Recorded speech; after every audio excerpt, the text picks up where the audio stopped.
Good morning, everyone. Happy Wednesday, March 25th. I want to go over today's lesson with you, change it up a little bit, and kind of offer you a do now question within this video. And then you guys will have some independent work. So, let me share my screen. Your objective today is that we're going to define allegory. What is an allegory, and analyze its use in a text. So I want you to complete the do now in Google Classroom. This is a little bit different than what we've done in the past. I'm going to walk you through the instructions for the do now. You can pause the video once you get to the do now, and then you can answer that and then continue with the rest of the lesson. So you're going to complete the do now here. Then in Actively Learn, you're going to watch a video on an allegory and what an allegory is and all that good stuff. And then you're going to be reading about Daedalus and Icarus today. So for the do now, this is an exemplar. This is not the one you're writing about, okay?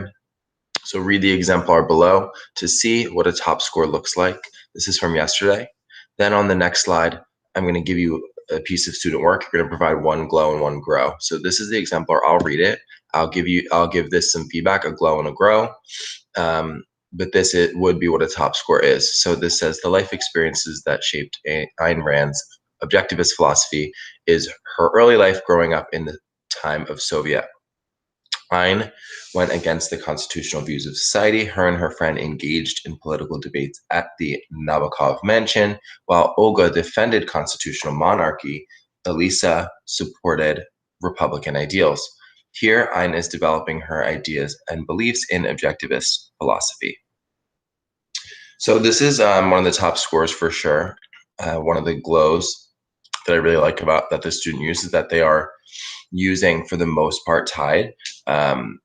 We're really getting to see the topic sentence. We're getting to see like that it's the time that the early life is what influenced her.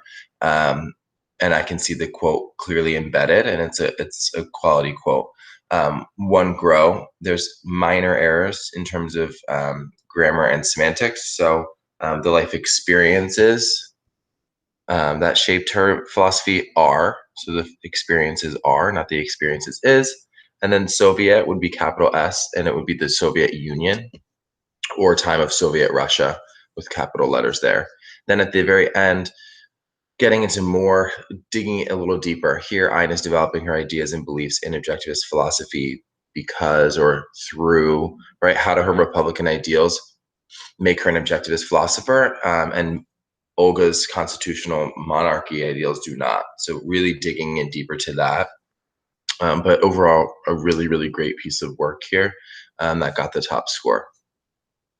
So for you guys, this is your turn. In Google Classroom, you're going to submit one glow and one grow for this student work below. I'll read it aloud, then you can pause, go to Google Classroom, complete that do now, and come back.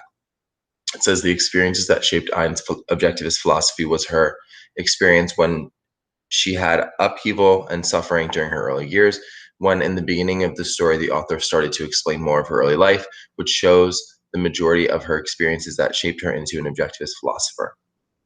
So take a minute to pause the video, go into Google Classroom, there's an assignment there, submit one glow and one grow for this student work. Giving you a minute to pause me. Okay, we're gonna move on. Make sure you submitted your do now because that is part of your grade today and part of your attendance as well. So for the allegory video, this is assigned to you in Actively Learn. Anthem by Ayn Rand, which we are going to be reading this week. We're building towards that. Anthem is an allegory. So in order to find out what an allegory is, I want you to watch the video entitled Allegory, Definitions plus Examples in Actively Learn. Then as we read Anthem moving forward, I want you to think about what that allegory is in that text. So let me show you really quickly what that looks like. So for you, it's assigned. You'll see it there. It'll pop up. It is a YouTube video. So if you're having trouble, you might have to do some of the things that we talked about, like signing out up here of your Google account if you're on a personal laptop.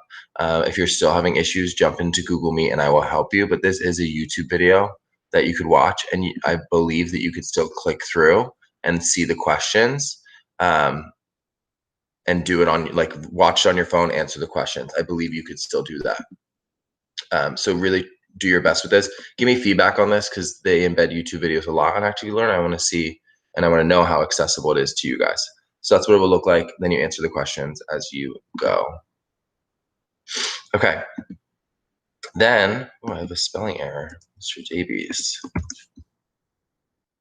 Then you guys are going to be reading about Daedalus and Icarus. So on Actively Learn, you're reading what's entitled Daedalus and Icarus. I've assigned that to you, and answer all of those questions. As you're reading, think about what the allegory in the text may be and how it impacts the story. I want you to again use tide for your final open-ended response. We're reading this just to kind of practice, now that we know what an allegory is, practicing how to identify an allegory, what makes the allegory present in the text, and how does that impact the story overall. So think about that as you're reading, answer that question, and then obviously jump into Google Meet. If you have any questions for me, I'll be there until 10:40. Happy learning. Allegories are pretty easy once you kind of understand what they are. So jump into the Google Meet if you're having any problems, and I will talk to you later. Have a great day. Bye.